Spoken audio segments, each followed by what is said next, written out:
Lady Helena Montrose had precisely three problems at that moment.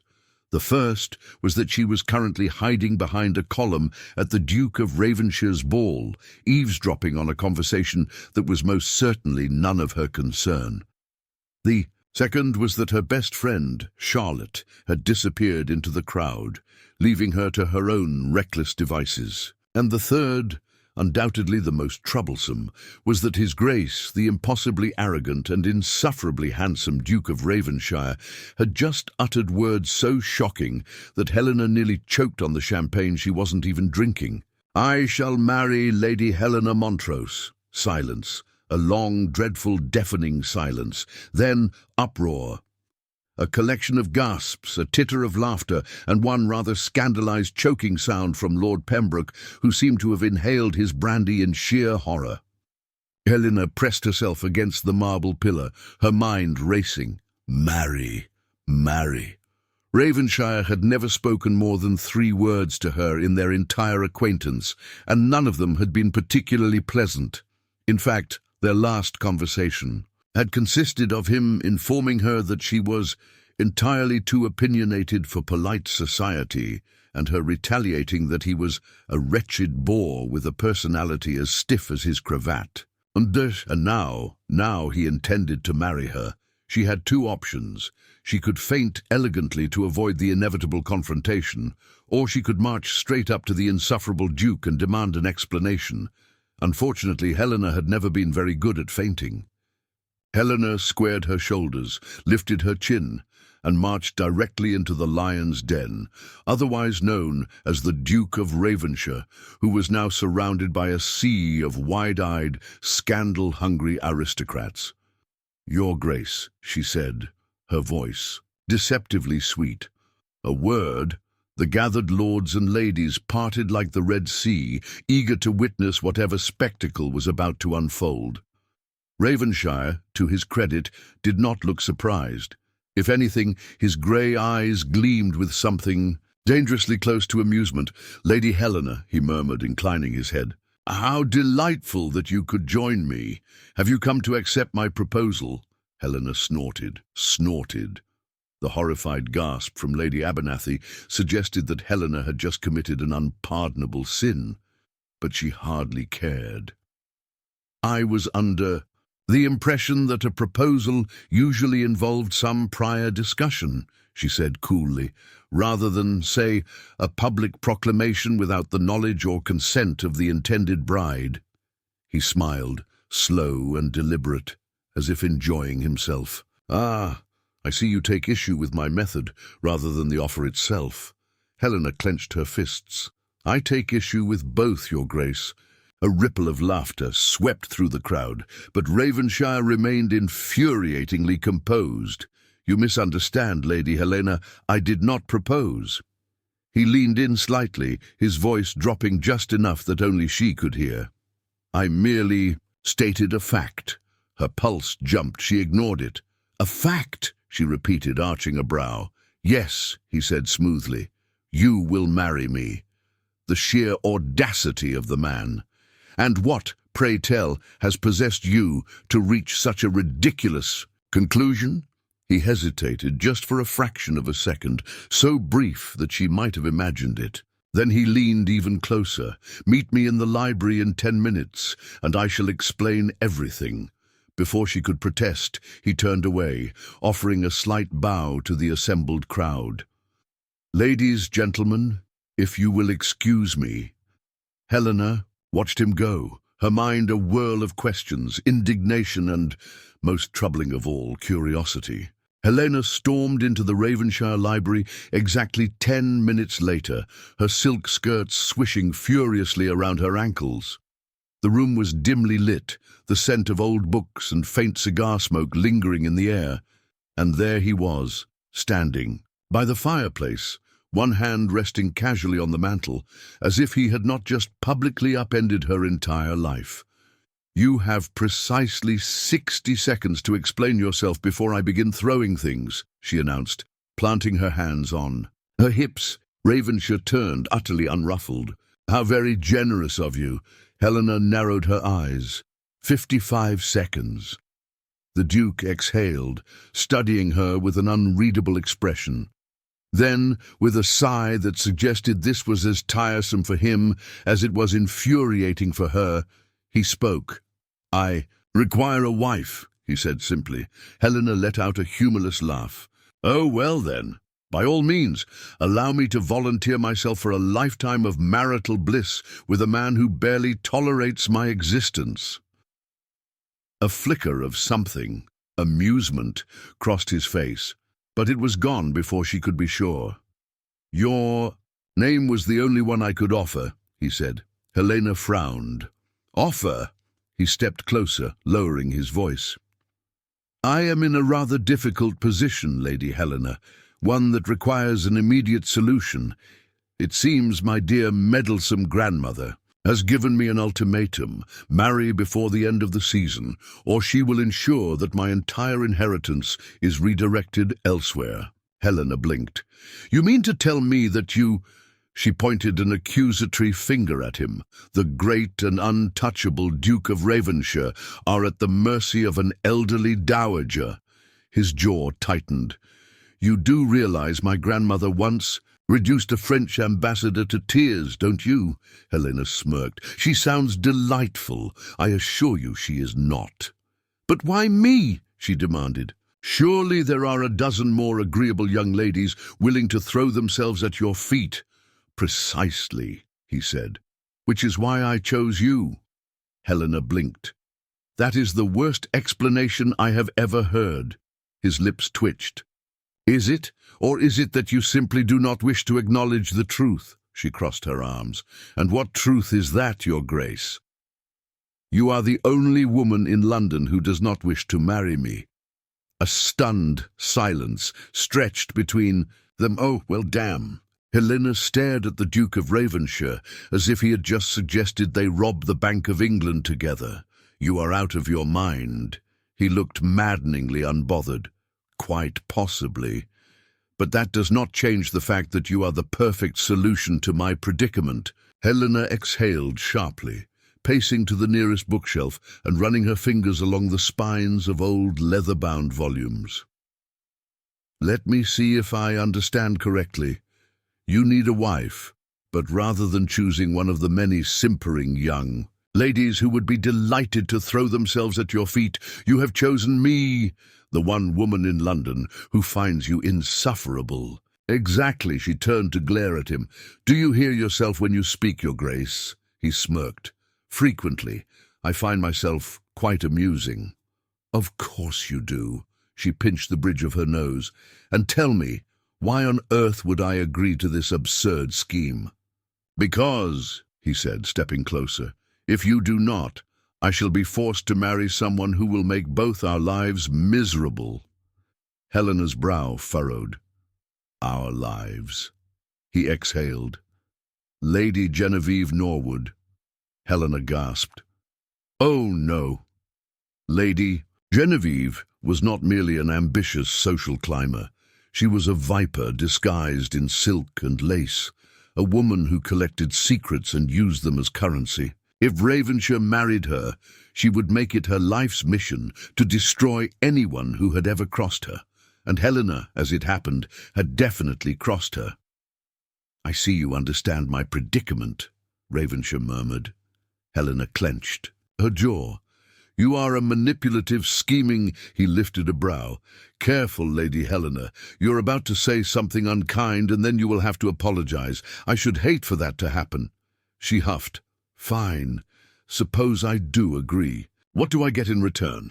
His smirk vanished, and for the first time that evening he looked truly serious. "Freedom." Helena blinked. "What? You have no desire to marry, do you?" he asked. "You enjoy your independence, your ability to speak freely, to act as you please, and what of it? When we marry," he said, "I will ensure that you keep all of it. You may do as you wish, go where you please. You will have my protection, my name, my wealth, but I will make no demands of you." Helena narrowed her eyes. "And in return, you secure your inheritance." Precisely. A mad, reckless part of her was actually considering it. Marrying. Him would keep Lady Genevieve from ruining her life. It would also grant her a level of freedom few women in society ever attained. It was tempting, dangerously tempting. She crossed her arms. One condition, his lips quirked. Only one. She ignored that. We must make it convincing. His gaze darkened, something unreadable flickering in his expression. Convincing? She tilted, her chin up. If we are to deceive society, we must act as though we are truly in love. A slow, wicked smile spread across his face. Ah, you wish to pretend you adore me? Helena scowled. I wish to make it believable, Your Grace. He stepped closer, so close that she could see the faintest hint of amusement in his stormy grey eyes. Careful, Lady Helena. Pretending can be a dangerous game. She swallowed, her pulse inexplicably. Unsteady. Is that a warning? His smile deepened. A promise. Helena regretted everything. Standing in the middle of Lady Weatherby's garden soirée, she found herself doing the unthinkable, gazing up at the Duke of Ravenshire with what could only be described as adoration. At least, that's what she hoped it looked like. In reality, it was likely a mix of confusion, mild nausea, and the overwhelming urge to throw her champagne in his smug, insufferably handsome face. He, of course, was completely at ease. You are staring, Lady Helena, he murmured, his lips barely moving. People will think you are besotted with me. That is the goal, is it not? She replied through gritted teeth. His grey eyes gleamed with amusement. Ah, but you must look soft while doing it, less as if you are plotting my demise, and more as if you wish to compose poetry in honor of my devastating charm. Helena forced her lips into something resembling a smile. I should prefer to compose an obituary, he chuckled, the deep sound reverberating through her. You wound me, my dear fiancé. She would have gladly responded with something equally sharp. But just then a familiar silken voice cut through the conversation. My, what do we have here? Lady Genevieve Norwood had arrived. Helena turned, forcing herself to remain calm as the striking blonde surveyed them with barely concealed amusement. The most unlikely betrothal of the season, Genevieve continued, her blue eyes glittering. Why, if I had not heard it from half of London, I would have thought it a joke. Ravenshire's arm slipped around Helena's waist. A warning, a reminder. Pretend. Helena inhaled, summoning every ounce of theatrical ability she possessed. I suppose it does seem unlikely, she said sweetly, but love is ever so unpredictable, is it not? Genevieve's smile tightened. Indeed. She glanced at Ravenshire. Though I must say, Your Grace, you never struck me as a man given to sentiment. He smiled lazily. Perhaps you never truly knew me. Genevieve's eyes flickered, with something unreadable, but then she turned back to Helena, tilting her head in mock sympathy. I do hope you are prepared, dear. The role of Duchess is a demanding one. It requires a certain refinement. Helena matched her smile. Oh, I do hope you are prepared, Lady Genevieve. It must be terribly frustrating to be outmaneuvered. Genevieve's fingers tightened around her fan, just a fraction. But Helena saw it. Victory. Enjoy your evening, Genevieve said coolly before sweeping away, her silken skirts whispering against the marble floor. Helena exhaled slowly. She had won this round. But something told her the war had only just begun. Ravenshire's voice interrupted her thoughts. Well done. She turned to him, arching a brow. Why, Your Grace, was that praise I just heard? His lips twitched. Do not let it go to your head. She grinned, despite herself. Too late. Helena should have known better than to underestimate Lady Genevieve Norwood. It had been precisely 3 days since the announcement of her sham engagement, and already the invitations had doubled, the whispers had tripled, and most concerning of all, Genevieve had yet to make her next move. That, more than anything, put Helena on edge.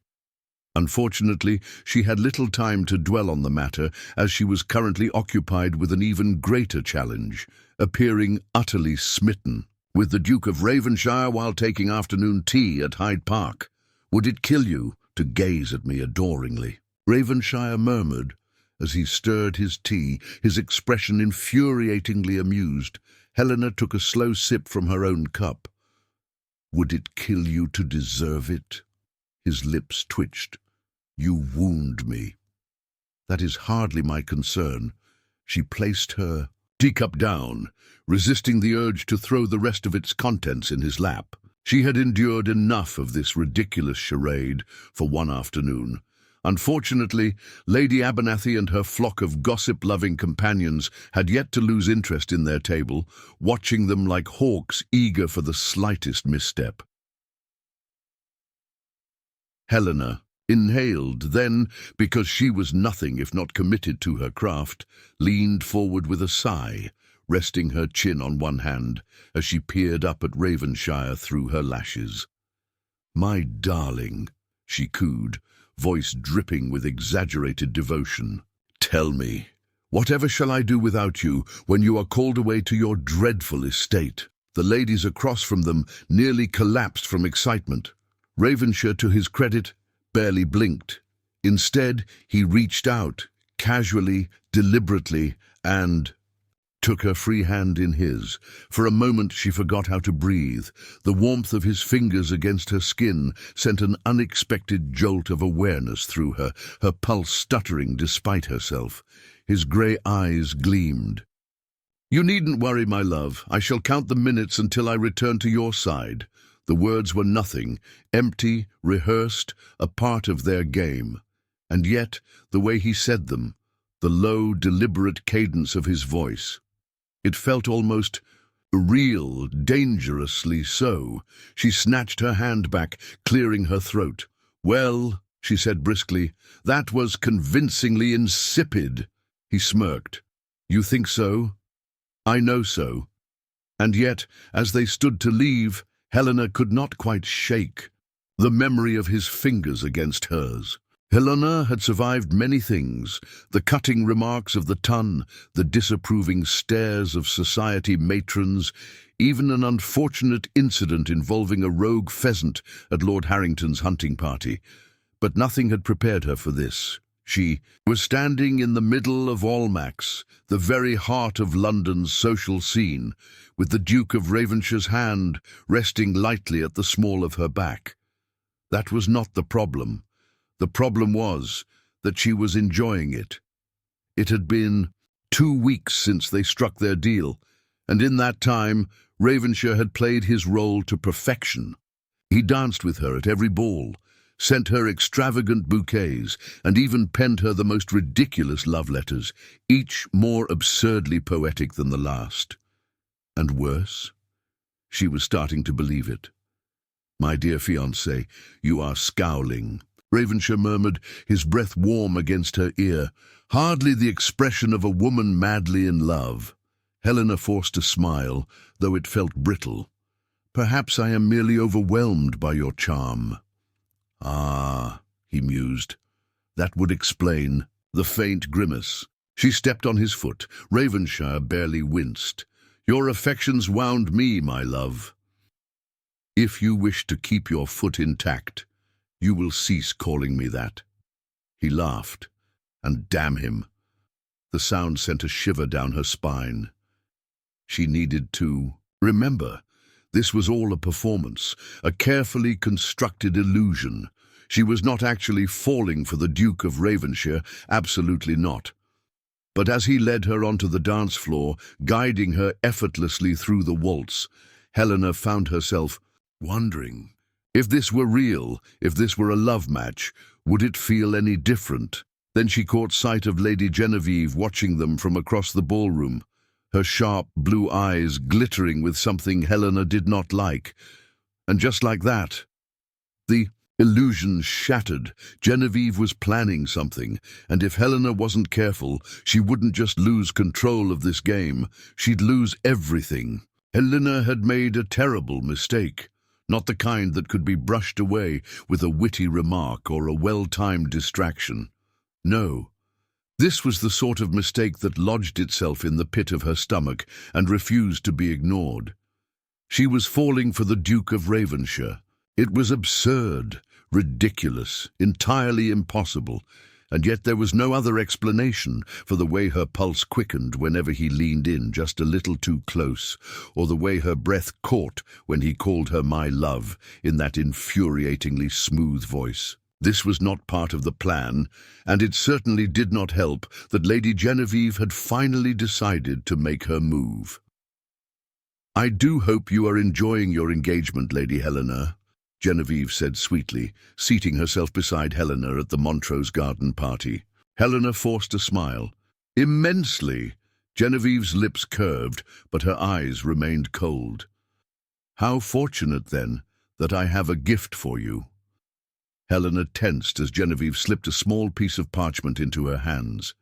She hesitated before unfolding it, then froze. A letter, a love letter, from the Duke of Ravenshire to Lady Genevieve Norwood. Her blood ran cold. "I thought you should know," Genevieve murmured, "before you get too carried away with this little fantasy of yours." Helena forced herself to remain composed, even as her world tilted beneath her. Was this all part of the game? Had Ravenshire lied to her as well? She had been foolish to believe, even for a moment, that this could be real. Helena folded the letter carefully and met Genevieve's gaze with a steady, unreadable expression. "Thank you, Lady Genevieve," she said, her voice cool. "I do love a good piece of fiction."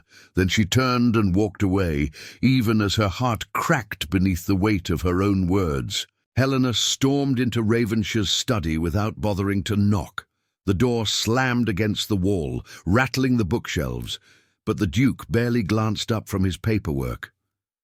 "To what do I owe the pleasure, my love?" he drawled. Not even looking at her, Helena threw the letter onto his desk. "Explain this." That got his attention. His grey eyes flicked to the parchment, then back to her, his expression unreadable. "I see Lady Genevieve has been busy." She crossed her arms. "And you have nothing to say?" He exhaled, rubbing his temple. "If you are asking whether I ever courted Lady Genevieve, the answer is no. If you are asking whether that letter is real, the answer is yes." Her heart clenched. "So you did love her?" He blinked, then laughed. Helena's fury flared. "You find this amusing?" "I find it hilarious," he said, shaking his head. "That letter was written years ago, when I was barely out of university, and foolish enough to believe Genevieve capable of returning affection." She hesitated. "Then why did she keep it?" His jaw tightened. "Because Genevieve does not discard weapons, and I was once naive enough to hand her one." Helena swallowed, her anger fading into something far more dangerous. Understanding. "She wanted me to believe you still loved her," she murmured, his gaze locked onto hers. "And did you?" Helena opened her mouth, then closed it. She'd been so ready to believe the worst of him, so ready to assume that everything between them had been a lie. But standing here now, looking into those steady grey eyes, she realized something terrifying. She wanted to believe him. "Does it matter?" She deflected. His lips quirked. "I think it does." She stepped back. This was too much, too close, too real. "I should go," she said stiffly. "Helena." His voice was softer now, dangerous in its gentleness. She hesitated, but only for a moment, before turning and walking away. Because if she stayed, she might start believing in things she had no right to hope. Helena was avoiding him. Ravenshire had never considered himself an arrogant man. Well, perhaps mildly arrogant, but never without reason. Yet even he had to admit that having his own fiancée actively dodging him was rather humiliating. At every ball, every garden party, every tedious afternoon tea, Helena somehow managed to slip away the moment he arrived. If he was not mistaken, she had even used Lady Abernathy's poodle as a shield once. It was almost impressive. Almost. He finally cornered her at the Hathaway soiree, catching her wrist just as she attempted to disappear behind a column. "Enough!" She startled, but recovered quickly, lifting her chin. "Your Grace, Lady Helena," he drawled, tugging her closer. "You wound me. I am certain you will recover." His lips twitched. "Tell me, have I done something to offend you?" "Aside from existing, of course," she exhaled sharply. "No," he arched a brow. She scowled. "Fine. I may have been—" She hesitated, as if the next words physically pained her.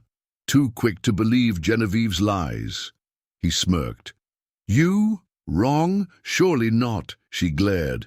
"And you could have told me the truth before I made a fool of myself." He tilted his head. "Would you have believed me?" Helena hesitated. That was answer enough. His smirk faded, replaced by something softer. "I will not apologize for my past, Helena, but I will tell you this. I have never once lied to you." The way he said it, so steady, so sure, sent something dangerously warm through her chest. She needed to leave, now, before she did something reckless. But just as she stepped back, Ravenshire leaned in, his voice barely above a whisper. "Do you truly wish to leave?" "No." And that was the problem, because for the first time, Helena wasn't certain she was pretending anymore. Helena was making a mistake. A terrible, irreversible, catastrophic mistake. And yet, when Ravenshire took her hand and led her into the dimly lit garden, she did not stop him. The sounds of the soiree faded behind them, the distant laughter, and music turning into nothing more than a murmur. The air was cool, scented with roses and the lingering warmth of summer.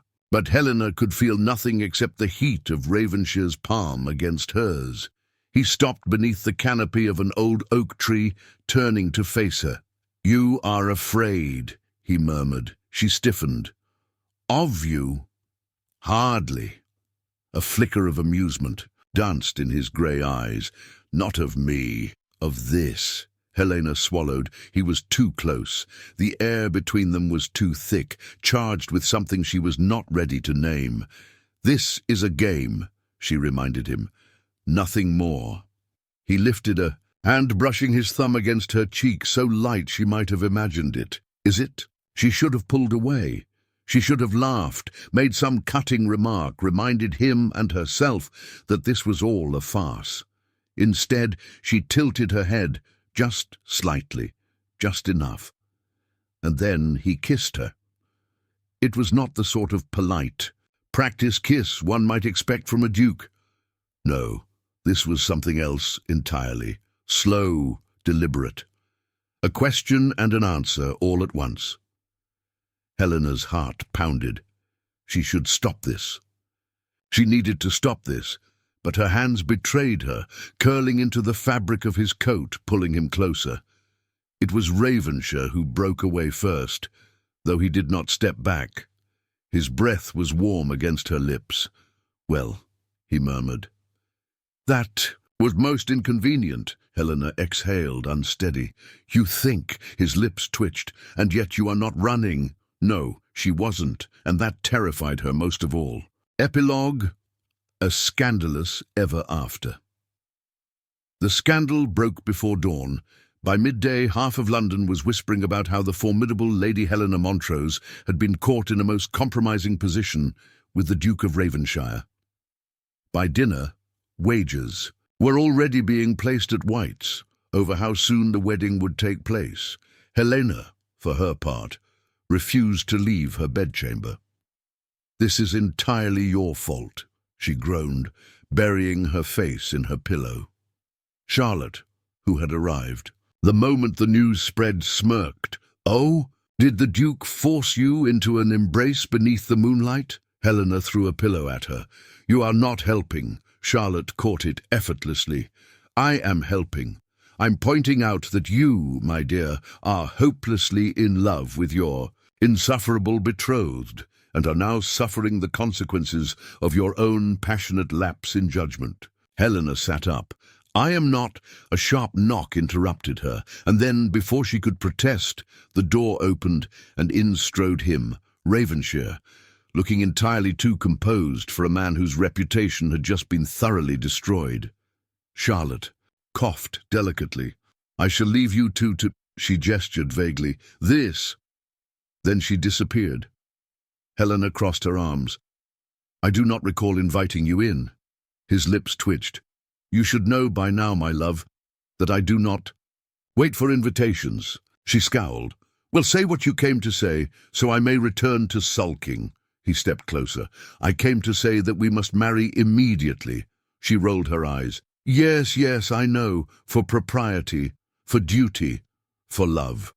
The words silenced her. Her heart stuttered, her breath catching. "What?" He exhaled, softer now. "Helena, I did not intend for any of this to happen, but it has happened. And now I find myself in the rather inconvenient position of loving a woman who refuses to acknowledge what is so very obvious." She swallowed. "And what is that?" He smiled, slow and devastating. "That you love me too." Helena opened her mouth, to argue, to deny, to run, but nothing came out. Because, for the first time, she realized something terrifyingly simple. He was right, she did.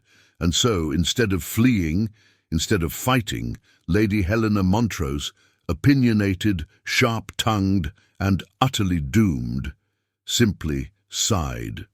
Then she kissed him, and just like that, the most scandalous engagement of the season became the most unexpected love story London had ever seen.